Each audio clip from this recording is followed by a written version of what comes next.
So I've been playing Galgun.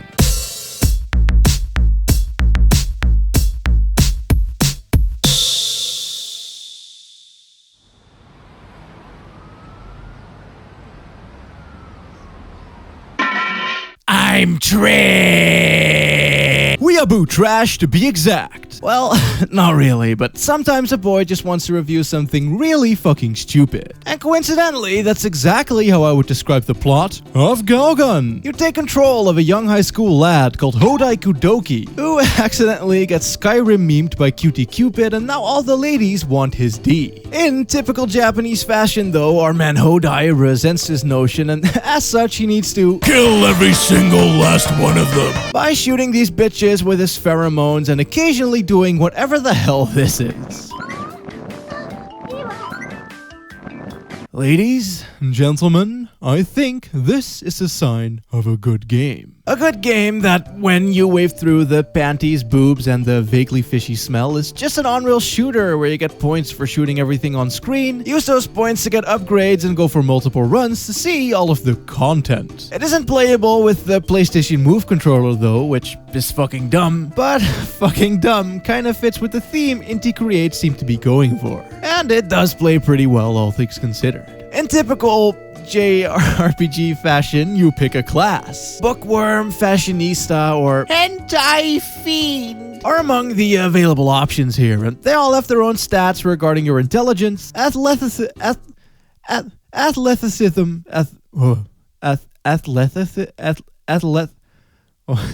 this word. Athleticism. Style and lewdness. Now, I'm most definitely a fashionista, with hentai fiend being grayed out at least, so that's what I went with. As to how these impact your playthrough though, fuck if I know. Okay, well, maybe I do. All it does is simply dictate which types of girls will fall for you and will be easier to take care of. And the other classes will be unlocked after beating the game on various conditions, like the hentai fiend.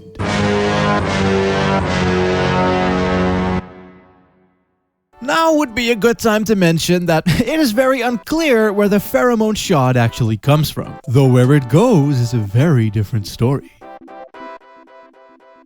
Being human, these girl people have various distinct body parts, these being a head, a chest, a hips, and a legs. If you're confused by this, that's fine, as I was also a bit disillusioned by all of the sciencey shit at first. But the basic gist of it is that each girl has different weaknesses relating to these components. You'll know when you've located one of these weak spots whenever you see some moonspeak hovering over said area. Once this occurs, you'll need to hold down square to charge up whatever it is you shoot with, resulting in a splash of man milk covering a larger area, or you can simply tap square like you tap that ass to bust some blanks at your leisure. However, some of these girls can also be a bit crafty, hiding behind objects in a vain attempt to jump you. Should such a moment arrive, you'll be able to press R1 to zoom in using your eyes and then see through certain objects like bushes, pillars, and windows that for some reason aren't transparent by default. And if one of these bitches still be finna ninja yo ass, then you can always adjust the movement speed, aka the sensitivity of your cursor with L1. Now, of course, as is standard with these kinds of things, there is also an evil cupid flying around who makes the girl's lust to funnel your dongle grow even greater, and in instances like these, I'm afraid that simply pheromoning them just won't do. Instead, you need to shoot the mini-demon hovering nearby them, and then just cannon these cunts right up against the wall. And alternatively, characters like teachers or hall monitors will also require to be hit with a charge shot before getting cummed on proper casual-like.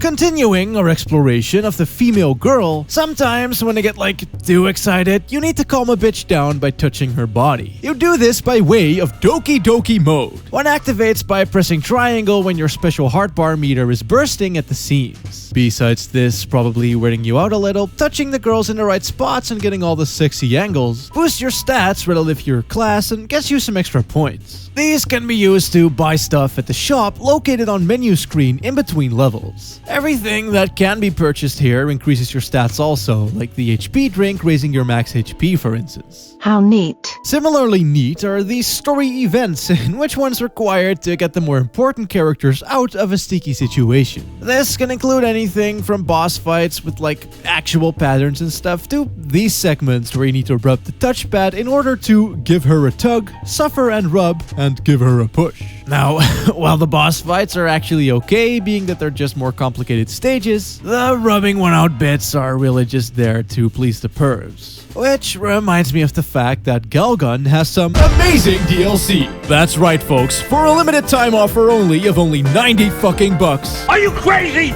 Are you out of your mind? You too can get yourself some X-ray vision and see some proper nudity. Or at least that's how they advertised it, as really all you get are just some more panty shots, so fuck knows who this is actually for other than maybe the most desperate dried up otaku. No, I can't. I can't justify a purchase like this. So what if I can afford it? I don't need it. I don't need it. What have I become? Reviewing fucking hentai trash shit. I mean, I've covered some dumbass games in my day. But this is just... Like, at least I could have justified it if the game was fucking amazing, but while you might think that cum blasting a bunch of screaming Japanese chicks would be hella satisfying, the actual shooting itself honestly feels a bit flaccid kinesthetically. You really are just plopping out wee droplets, and so that's also exactly what it feels like. And yeah, of course, I didn't expect there to be explosions and stuff, but the visual feedback you get upon bukkake impact is not exactly as strong as it maybe should have been. Quite a fair number of times, I wasn't even sure if I'd actually hit my target, especially when there's loads of girls on screen at once. Luckily, hitting weak spots gives off a Ricochet sound effect, which does the trick well enough, I suppose, and in a way, I can also see that as a matter of rewarding skillful play. And either way, the rather fast game speed and the absurdity of it all go hand in hand with the somewhat slower cursor limiting your actions, making you think fast and shoot more accurately, which can be quite exhilarating, but overall, Galgun is just not entirely my cup of tea. But considering that we've somehow ended up in the timeline where this weird piece of shit actually got localized, I simply couldn't pass up on covering it. When I was but a wee lad, I once saw a TV special on the Tokyo Game Show in which they showed off a PSP game where you had to hand-feed anime girls, and since then I've been somewhat enamored with weird shit like this. And yeah, it actually is a pretty decent game. Not sure if it actually holds up as just a light gun shooter, but given how sparse the genre is these days, it is nice to see it getting some love. And hey, if you want to jack it off to... then you might as well play a good enough game while you're at it. Even on the story front, it's not actually all that bad. I mean, I expected this to be nothing more than a stupid, fun little game, and while that's definitely what I got for the most part, there is quite a hefty amount of content in this here juego. Thing is that there is quite a big catch to this whole cutie cupid business Hodai has found himself in, being that if he doesn't find his true love before the spell runs out, no one will ever love him again. So to the rescue are a couple of the main characters with actual personalities and shit that all represent their own story paths to big fucking. If How Long to Beat is to be trusted, you can spend a lot of time in this thing. Which I don't think is for me, but 2 playthroughs lasted me about 5 hours and there's still a shit ton of levels and story paths that I haven't even touched yet. And that's not even bringing up all of the side quests where you have to find optional items for people hidden around the stages hinted at in these chat logs you can read in between missions. It's really neat, and doing so will get you more points, alternate costumes, higher difficulties, and just all kinds of shit like that I can certainly see warranting multiple playthroughs if you feel so inclined. I can get physical for you because I'm a boy. No, a man. A physical man. This fucking game, man. This fucking game. The writing is surprisingly alright and genuinely quite funny. The game is very self-aware to say the least, and as such it makes fun of all of the anime tropage it is absolutely filled with, including hilarious dialogue options and lines like, "Please, sign this torture consent contract for health and safety." Wow! "Touch her body directly." Oh boy! "I'll lick you from head to toe." Zany! All of the girls in-game have their own names and sort of kind of personalities as well, which actually flashes out Galgun's world a little and shows his characters to be more than just cum blast fodder. It is worth noting how butt-fucking ugly shit is and how it uses the same happy, uplifty, generic anime girly music in each and every single stage. Technically, I guess this is fine, but when paired with how uninspired the character designs are and how there's fucking frame drops during the cutscenes somehow, it doesn't really make for the greatest of first impressions. Hell,